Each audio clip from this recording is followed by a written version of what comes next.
আজকে রান্না করব 1 কেজি গিলেমেটে। তার জন্য পেঁয়াজ 4টে, টমেটো 2টো, আলু 2টো, কাঁচা লঙ্কা, গরম মশলা ফোড়ন।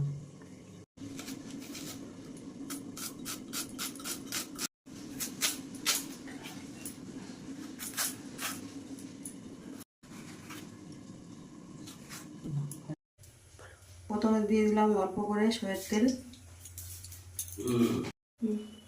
পেঁয়াজ দিয়ে দিলাম কুচানো,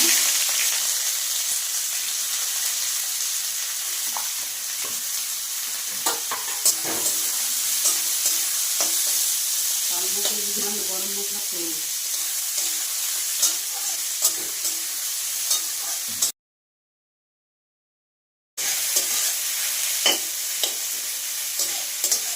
একটু কালার হয়ে গেছে, 1 চামচ, 1.5 চামচ হচ্ছে রসুন দিলাম,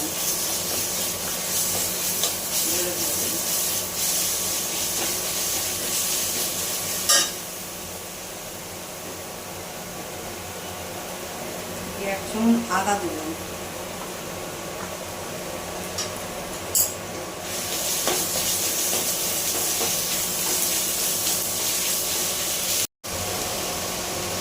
দেড় চামচ হলুদ দিলাম, 1 চামচ গুঁড়ো লঙ্কা দিলাম, কাঁচা লঙ্কা দিলাম, টমেটো দিলাম,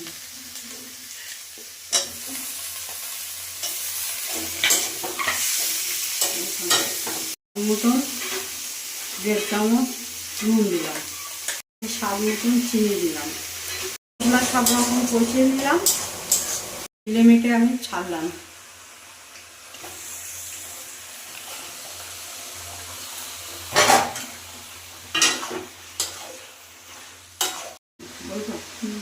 এবার আমি গিলেমেটেটা ভালো করে কষাবো।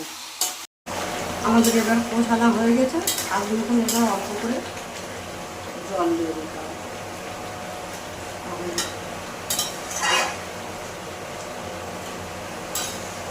রান্না হয়ে গেছে, এবার নামিয়ে নেব। আমাদের গিলেমেটের তরকারি রেডি।